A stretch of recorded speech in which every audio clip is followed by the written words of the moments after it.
Oi, segundo ano. Então, agora nós vamos dar continuidade dentro da psicologia escolar, como eu falei ontem para vocês, na psicologia da aprendizagem, que a gente não vai fazer a revisão da avaliação, eu não vou passar ainda para vocês, porque eu não consegui terminar de corrigir tudo. Mas vamos dar continuidade, vamos voltar então ao tema da educação inclusiva, né? Da escola para todos. Antes da semana da avaliação, então, né, do mês de avaliação, eu apresentei para vocês a cartilha, né, que tenta colocar a escola para todos como o principal, de como que tem que se olhar a escola que atenda a todas as pessoas que têm direito à educação. Pensando, né, de que todo cidadão tem direito à educação no Brasil, no mundo, né? A partir de hoje, então, agora a gente vai estudar, eu vou apresentar para vocês quais são os principais fatores e leis que trouxeram essa ênfase para a educação para todos, né? Que ela fosse feita preferencialmente na escola regular, tá? Então, começando pela legislação, né? Em 1944, fatores importantes que aconteceram mundialmente foi a Declaração Universal dos Direitos Humanos pela ONU, né? Então, após a Segunda Guerra Mundial, com o aumento de sujeitos com necessidades físicas, aumenta, né, na Europa, então começa a ter a partir disso quanto que dentro dessa declaração do direito humano, coloca o quanto que todos têm que ter acesso à educação de qualidade. Começou dentro dessa movimentação e foi para os outros países e chegou até o Brasil, né? Em 1990, teve uma Conferência Mundial da Educação para Todos, da ONU também. Essa foi na Tailândia, né, que começou essa declaração na Tailândia, de como que deveria ter esse debate, essa conferência primeiro, de como deveria ter uma educação para todos, né? E então, em 94, é a mais conhecida, foi efetivada a Declaração de Salamanca pela ONU, né? Ela foi feita a partir dessa discussão da Conferência Mundial da Educação para Todos, em 90, na Tailândia, é que foi feita em 94 a Declaração de Salamanca, que apresenta os princípios políticos e práticos em educação especial. Então, pensando nesse contexto mundial, esses são os 3 pontos principais, fatores principais que aconteceram e que dispararam nos países essa movimentação de educação para tudo. Então, no Brasil, a gente falou agora mesmo como que foi no mundo os principais movimentos dessa educação para todos, né? No Brasil, quais são os marcos que tiveram dessa educação para todos? Quando que começou no Brasil esse princípio de educação para todos? Foi em 1988, né, dentro da Constituição da República Federativa, que declarou o direito dos sujeitos com necessidades especiais de receber educação. Então, começou essa declaração a partir da Constituição de 1988, né?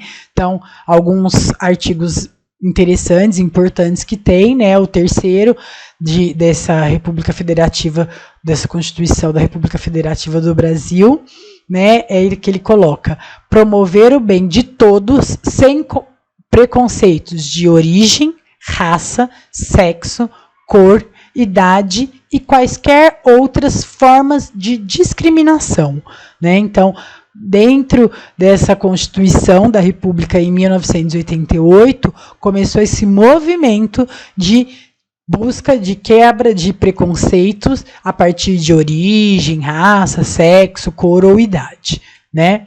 No artigo 206 também, eles estabelecem a igualdade de condições de acesso e permanência na escola. Então, um dos princípios de ensino que o Estado deve garantir ao cidadão, né, de que todos tenham igualdade de condições de acesso e permanência na escola.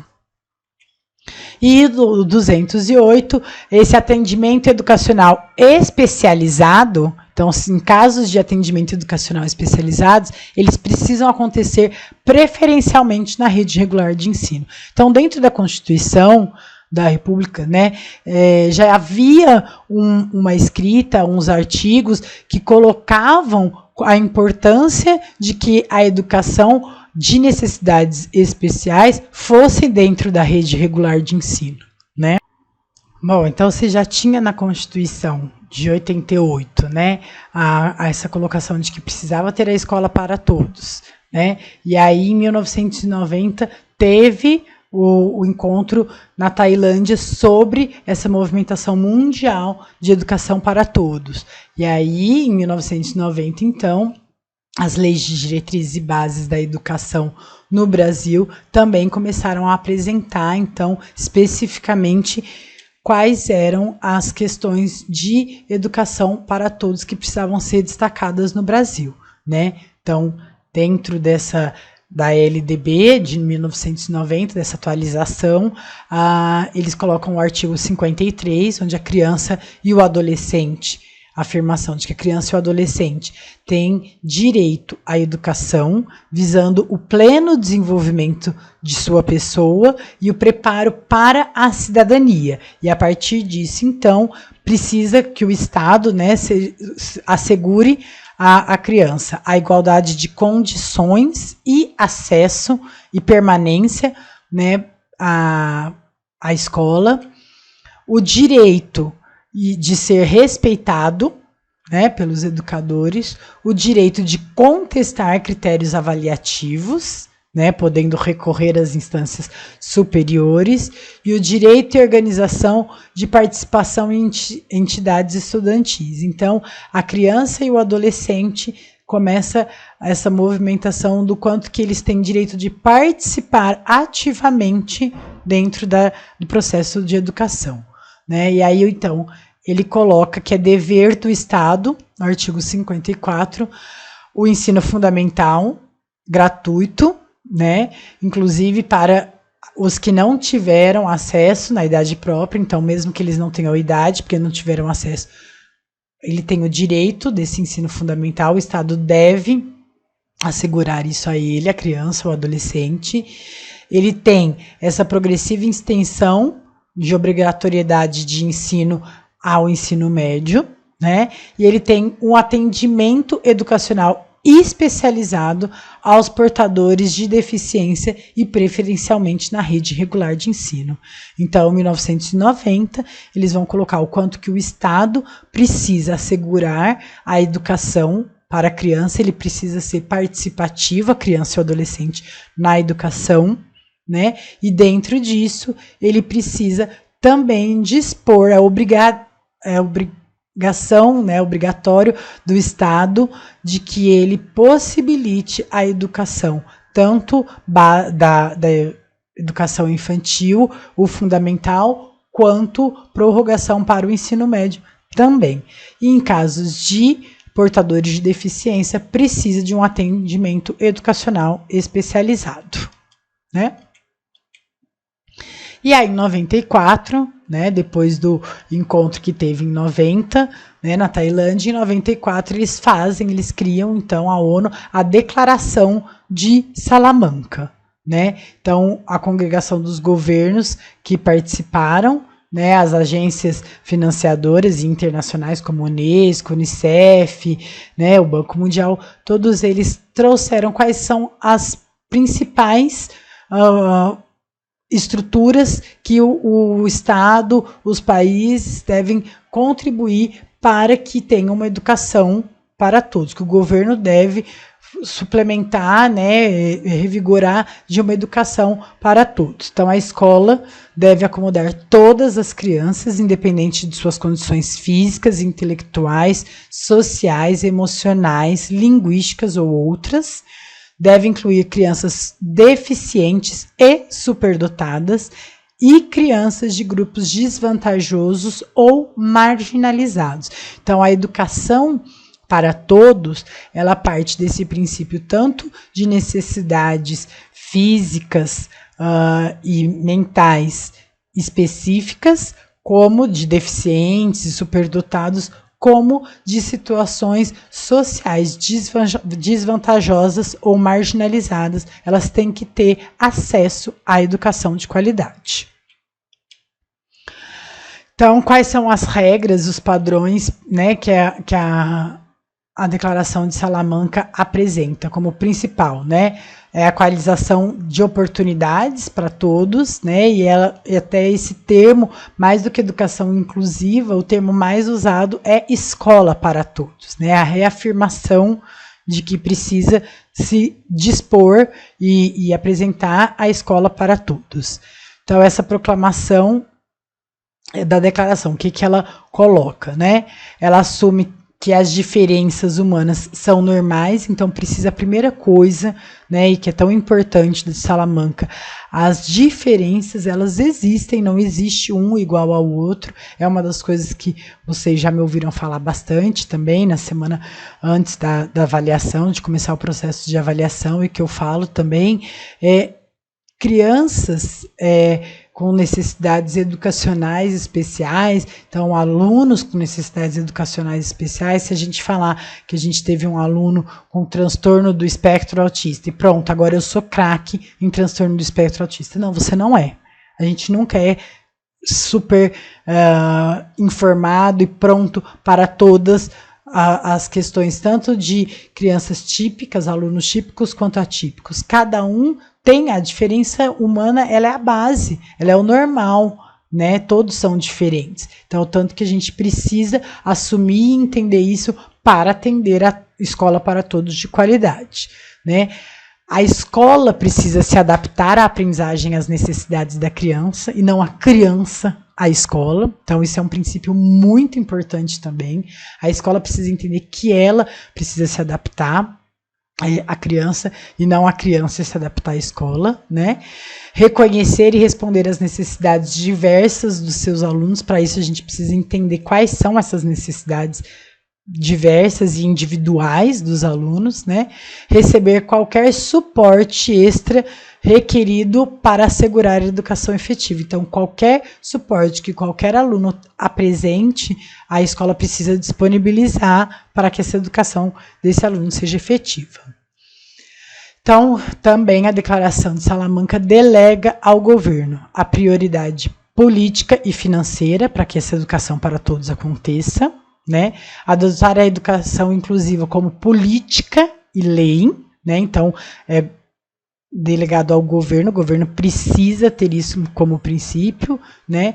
Precisa ter projetos de intercâmbio entre os países, de quais foram, de troca de informações, de práticas, quais foram as que trouxeram bons resultados, né? Então é preciso ter mais encontros para que tenham essa troca entre os países de coisas que foram bem produtivas e dificuldades que cada um teve, né?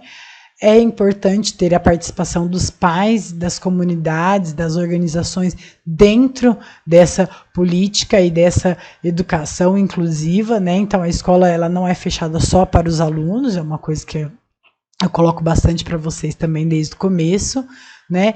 O Estado também precisa investir em intervenção precoce. Então o Estado precisa entender que quanto antes tiver a investigação de quais são, se o aluno não apresenta alguma dificuldade, não apresenta uma linguagem, não apresenta um contato direto com o objeto do conhecimento, é importante que se tenha uma investigação para que assim tenha-se uma intervenção o mais rápido possível, para que isso não seja tenham consequências tão sérias lá na frente do processo de desenvolvimento daquele aluno, né? Então, as intervenções elas precisam ser precoces. E os programas de treinamento de professores, que é uma coisa muito importante também. Se o aluno tem necessidades especiais, e aí eu entro o martelo de novo nesse tema que eu coloco, o quanto que o aluno com necessidades especiais, o aluno típico, né, que não tem necessidades especiais, todos eles são diferentes. Então, essa base de diferença é importante. Se todos são diferentes, o Estado precisa disponibilizar treinamento e capacitação de professores com frequência, porque esse diferente ele vai trazendo novos desafios. Então, a gente precisa ter acesso a essa formação, a esse treinamento continuado dos professores, né?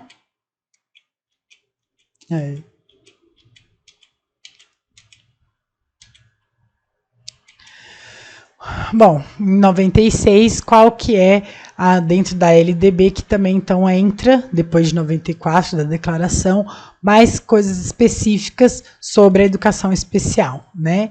Então, era até o artigo 56, né?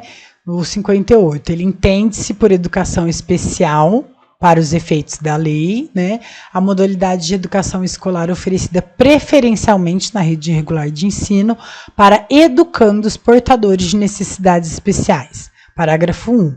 Haverá, quando necessário, serviços de apoio especializado na escola regular para atender às peculiaridades da clientela de educação especial. Então, se todos têm direito à educação no ensino regular, na rede regular de ensino, então, em situações que têm a necessidade de um serviço especializado, essa peculiaridade precisa ser prestada pelo Estado também.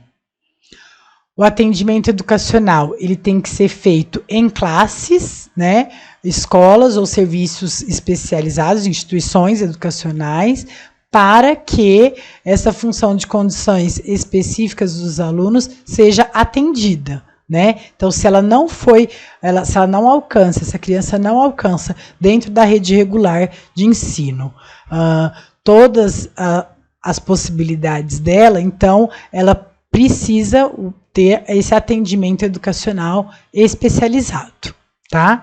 Se ela não pode ter dentro da escola. A oferta dessa educação especial